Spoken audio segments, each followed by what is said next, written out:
बर्फ से तो पायल ऊंच पहाड़ पर बसे वाला मणिकंठा, शरणम के पुकार से जाग जाला हमार मन। जैसे पुण्य पुंगावनम,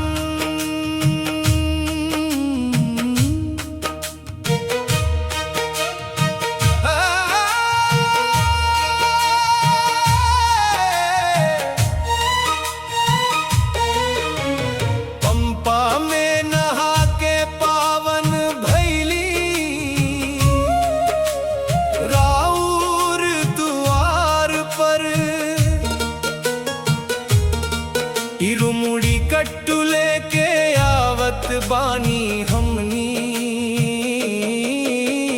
बर्फ से तो पायल ऊंच पहाड़ पर, बर्फ से तो पायल ऊंच पहाड़ पर। घी के अभिषेक के प्रेमी राउर रूप देखे खातिर 18 गो सीढ़ी चढ़ के आवत बानी। करीमला के चढ़ाई कठिन बात का भइल, हाथ थाम के रक्षा करे वाला हे कारुण्य मूर्ति बन के वासी। कलयुग के वरदानी गोड़ लागत बानी, के आशीष दी। बर्फ से तो पायल ऊंच पहाड़ पर, बर्फ से तो पायल ऊंच पहाड़ पर।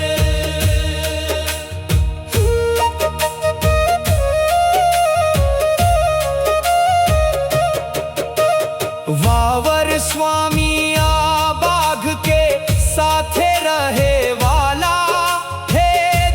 शास्ता, राउर शरणम शरणम। नीलिमला शबरी पीठ के पार के हमार भीतर मकर ज्योति बन के उगी। मंडल काल के व्रत के पुण्य के साथे मणिकंठा राउर दरबार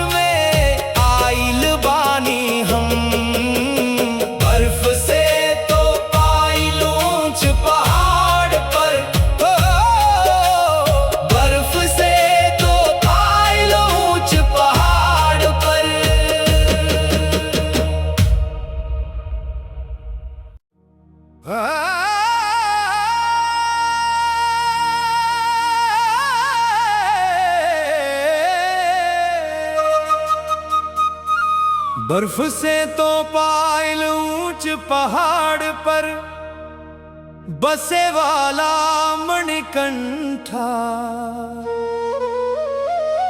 शरणम के पुकार से जाग जाला हमार मन। जैसे पुण्य पुंगावनम,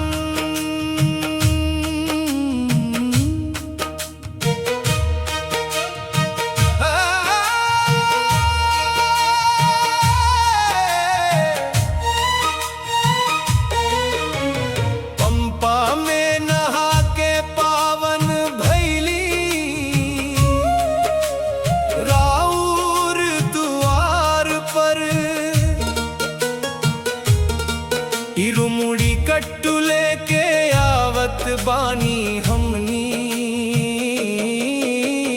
बर्फ से तो पायल ऊंच पहाड़ पर, बर्फ से तो पायल ऊंच पहाड़ पर।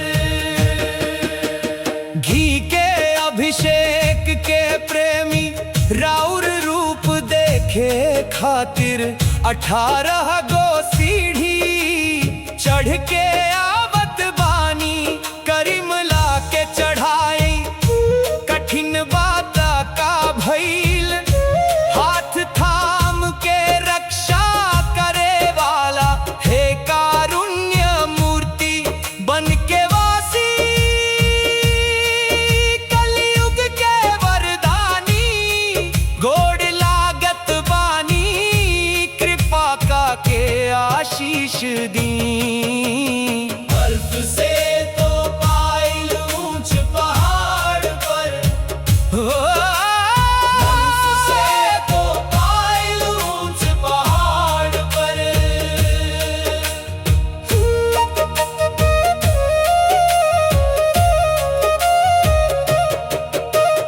वावर स्वामी आ बाघ के साथे रहे वाला, हे धर्म शास्ता राउर शरणम शरणम, नीलिमला आ शबरी पीठ के पार के हमार भीतर मकर ज्योति बन के उगी, मंडल काल के व्रत के पुण्य के साथे मणिकंठा राउर दरबार में आइल बानी हम।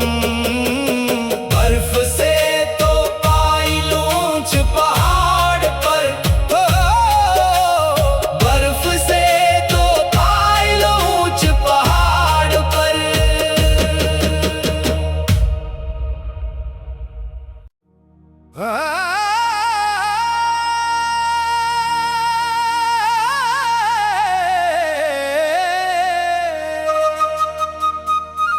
बर्फ से तो पाइल ऊंच पहाड़ पर बसे वाला मणिकंठा, शरणम के पुकार से जाग जाला हमार मन, जैसे पुण्य पुंगावनम।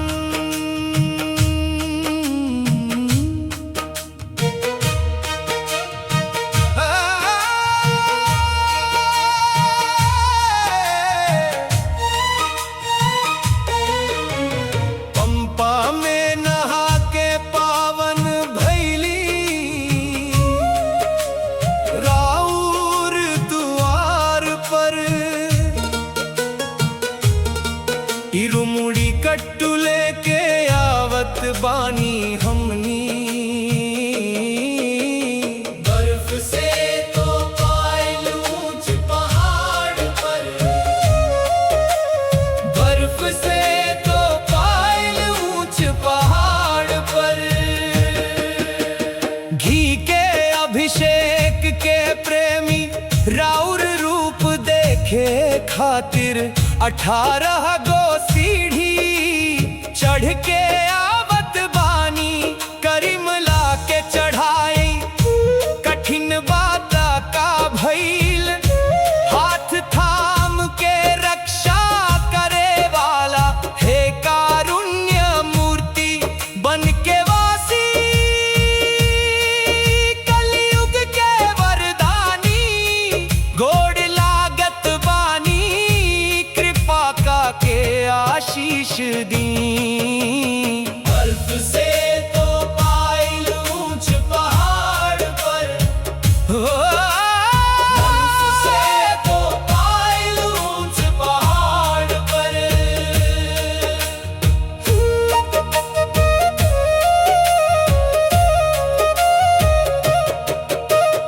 वावर स्वामी आ बाघ के साथे रहे वाला, हे धर्म शास्ता राउर शरणम शरणम, नीलिमला आ शबरी पीठ के पार के हमार भीतर मकर ज्योति बन के उगी, मंडल का